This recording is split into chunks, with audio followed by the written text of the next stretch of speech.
पुरातन छात्र परिषद 20तम प्रतिष्ठा दिवस पालित।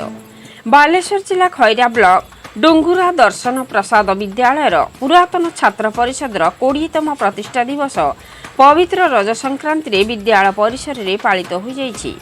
पुरातन छात्र तथा कवि मायाधर नायकों सभापतित्व में अनुष्ठित सभार मुख्य अतिथि भावे कवि ब्रजेन्द्र नाथ गिरी एवं सम्मानित अतिथि भावे विद्यालय प्रधान शिक्षक मायाधर साहू समेत अन्य अतिथि माने मंचासीन होई सुंदर और शिक्षणीय वक्तव्य प्रदान करथिले।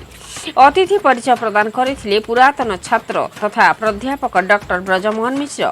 गीतापाठ करथिले कैलाश चंद्र पृष्टि। कवि ब्रजेन्द्र नाथ गिरी को मानपत्र और उत्तरीय दे संबर्धित करथिले अतिथि माने।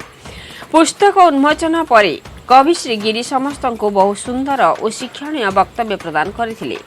एथिरे निर्मल कुमार पंडा, नित्यानंद साहू, कैलाश पृष्टि, उदयचरण नायक, कार्तिक महांती, मधुबन सामल, चंद्र पट्टनायक, दीनबंधु पंडा, जलधर पंडा, हरिहर दास, सुरेंद्र राउत, कृपा सिंधु खटुआ, मधुसूदन दास, गगन बिहारी पंडा, विश्वनाथ पृष्टि, भागवत बारिक, नीलांबर साहू, नंदकिशोर पृष्टि, पूर्णचंद्र सेठी, डॉक्टर श्रीकांत महांती, अर्जुन मंडल, बनमाली जेना, शरद चंद्र महांती, शंकरषण राय समेत अन्य पुरातन छात्र माने उपस्थित थिले।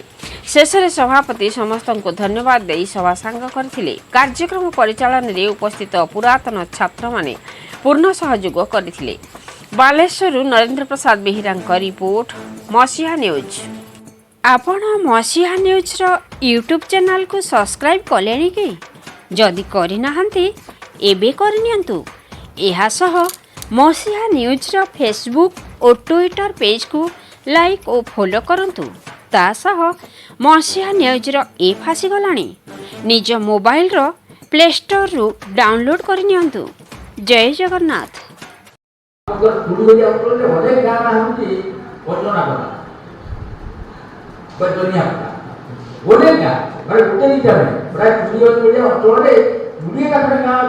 छोट बड़ गाँव माने रेवेन्यू रही हजार मिले दे पारे किंतु रेवेन्यू मिलती दुनिया पता वो बता भितर आम गवेषणा करते से आर्टिकल दुनिया पता हनुमान माँ नाम तो आम से देखिले छोट मध्य थी गोटे प्रथम माकड़ मूर्ति थी से माकड़ मूर्ति कूल गोटे छोट माकड़ छुआ देखिए सब गाँव से वंदना कहले तो हनुमान माँ से अपभ्रंश की दुनिया ही दुनिया पता ही गोटे पतार जहाँ पूजा कर एमती सेवा सब आगे गवेषणा बड़े कथा जो कहला इतिहास आप अनेक कथा यही सब कथा दुर्भाग्य है मत गाँव को फेरी पड़ा गाँव को फेरी पड़ी मुझे किसी वर्ष था देखुचे ये अंचल को ओडिशा आउ किसी वर्ष दिया कारण आप बहुत शिक्षित लोक बहुत इतिहास अध्यापक अच्छा कि बाबद ध्यान टे अभाव तेणु ये अंचल को शिक्षा कर पाना अंचल को प्रत्याश करना जहाँ से भिन्न कथा आप सहित मिशिक अनेक मत जान बहुत पूर्व आम कहते से सब जो आगे थे समस्त ये समस्त कलापड़िया थे समस्त कथार कला चलता भर कला आज आम समस्त धड़ा हो गए नात पड़गला तेणु से अवस्था पहुँची जाए मनुष्यर कि आम से गोटे माने जहाँ कहती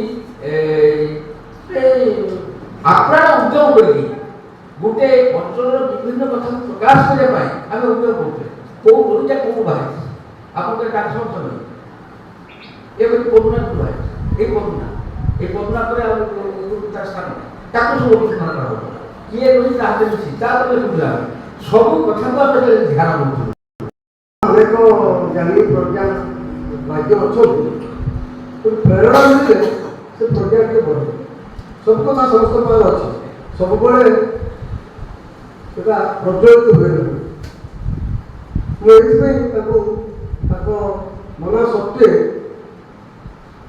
सिद्धांत रही संबर्धित होगा किसी संबर्धना अंचल किसी प्रेरणा देवे आम ऐतिह्य संपर्क किसी आलोकपात करेंगे आम पाखे जो सब रत्न रही जोटा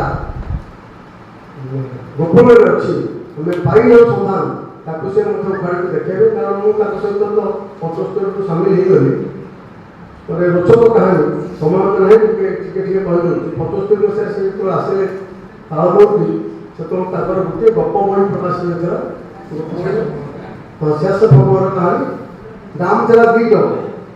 ସେ 2 ଟଙ୍କାଟା ମୁଁ ଦେଲି ନାହିଁ। ମୋ ପାଖରେ ବହି ଯେତେବେଳେ ପହଞ୍ଚିଲା ମେଳାରେ, ଦୋଳ ମେଳାରେ, ମୁଁ ସେଟା ମୁଁ ଦେଲି ନାହିଁ।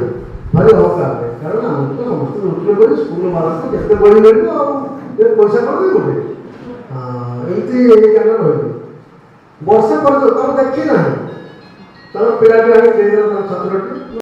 ଅତିଥିମାନଙ୍କ ଠାରେ ସେମାନେ ବହୁ ଆୟାସ କଷ୍ଟ କରି ଏତେ ଦୂରରୁ ଆସିଛନ୍ତି ଆପଣଙ୍କ ସହିତ ମିଳିତ ହେବା ପାଇଁ, ବା ଆମମାନଙ୍କୁ ଟିକେ ଅନ୍ତତଃ ଏଇ ସତ୍ସଙ୍ଗର ମାଧୁର୍ଯ୍ୟ ଚଖେଇବା ପାଇଁ। କିଏ ସେମାନେ? ସତରେ ସେ କ'ଣ ଅତିଥି ଆମମାନଙ୍କର? ମୁଖ୍ୟ ଅତିଥି ଶିରିଷ ବାବୁ କ'ଣ ଅତିଥି? ସେ ତ ମାନେ ଅତି ଆପଣା ଅନ୍ତରର ମଣିଷ। ସେ ଶିରିଷ ହୋଇ କୋମଳ। ଆପଣ ଜାଣିବେ, ଯଦି ଶୁଣିଥିବେ ତାଙ୍କ ବକ୍ତୃତା, ମୁଁ ତ ଶୁଣିଛି।